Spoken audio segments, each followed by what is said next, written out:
73rd minute. நம்ம கிட்ட மூன்ல first யார் கால் வச்சதுன்னு கேட்டா நம்ம எல்லாருமே நீல் ஆம்ஸ்ட்ராங்னு சொல்லுவோம். பட் அது எப்படி நடந்துச்சுன்னு உங்களுக்கு தெரியுமா? அப்போலோ 11 இந்த மிஷன்ல தான் Neil Armstrong, Buzz Aldrin and Michael Collins அப்படின்ற 3 ஆஸ்ட்ரோநாட்ஸ் போனாங்க. இந்த மிஷன்ல தான் முதல்ல நீல் ஆம்ஸ்ட்ராங் மூன்ல காலும் வச்சாரு. இந்த அப்போலோ 11க்கு முன்னாடி நிறைய அப்போலோ மிஷன்ஸ் பண்ணாங்க. பேசிக்கா இந்த எல்லா அப்போலோ மிஷன்ஸுமே நாசா வந்து மூணுக்காக டெடிகேட் பண்ணி தான் பண்ணாங்க. இதுல முக்கியமா பேசப்படுறது இந்த அப்போலோ 11, அப்போலோ 8 அண்ட் அப்போலோ 13. இந்த அப்போலோ 8 and 13 பத்தி தெரிஞ்சுக்கணும்னாலும் நீங்க கமெண்ட் செக்ஷன்ல சொல்லுங்க, நான் இன்னொரு வீடியோல மேக் பண்ணி போடுறேன். இன்னைக்கு இந்த வீடியோல அப்போலோ 11 பத்தி டீடைலா தெரிஞ்சுக்கலாம் வாங்க. எந்த ஒரு ஸ்பேஸ் மிஷன்னாலும் பல ஸ்ட்ரகிள்ஸ் இருந்திருக்கும். அதே மாதிரி தான் இந்த அப்போலோ 11லயுமே நிறைய ஸ்ட்ரகிள்ஸ் இருந்தது. அண்ட் பர்டிகுலரா நாசாக்கு இந்த அப்போலோ 11 மிஷன் வந்து ரொம்பவே முக்கியமான ஒரு மிஷன். ஏன்னா இதுக்கு முன்னாடி அப்போலோ 1ல தான் வந்து மூணுக்கு வந்து க்ரூஸ் அனுப்புறதுக்காக ஒரு மிஷன் டிசைன் பண்ணியிருந்தாங்க. பட் அது ஒரு மிகப்பெரிய டிசாஸ்டர்ல போய் முடிஞ்சது.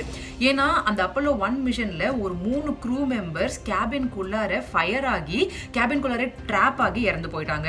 ஸோ இந்த அப்போலோ 11ல அந்த மாதிரி எதுவும் நடக்கக்கூடாது, எந்த ஒரு டிசாஸ்டரும் வரக்கூடாதுன்றதுல நாசா ரொம்பவே கேர்ஃபுல்லா இருந்தாங்க.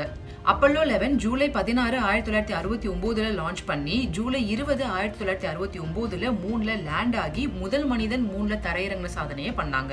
இப்போ இந்த அப்போலோ 11 எப்படி ஒர்க் ஆகுதுன்னு சிம்பிளா பார்த்தோம்னா, ஃபர்ஸ்ட் வந்து இது சாட்டர்ன் 5 அப்படின்ற ராக்கெட்ல இருந்து தான் லான்ச் பண்ணப்பட்டது.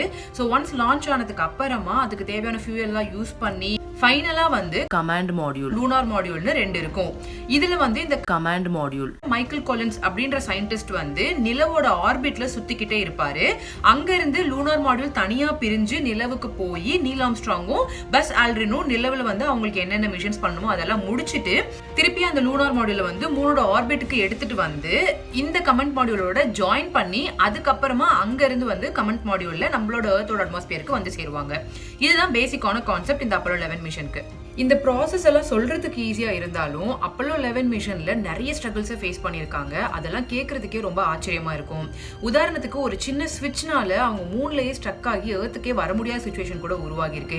இந்த மாதிரி சேலஞ்சஸ் எல்லாம் பத்தி உங்களுக்கு தெரிஞ்சுக்கணும்னாலும் கமெண்ட் செக்ஷன்ல சொல்லுங்க, நான் டீடைலா இன்னொரு வீடியோல பேசுறேன். ஹோப் இந்த வீடியோல அப்போலோ 11 மிஷனோட சிம்பிளான ஃபங்க்ஷன்ஸ் என்ன, எப்படி அவங்க லேண்ட் பண்ணாங்க அப்படின்ற விஷயம் உங்களுக்கு தெரிஞ்சிருக்கும்னு நினைக்கிறேன்.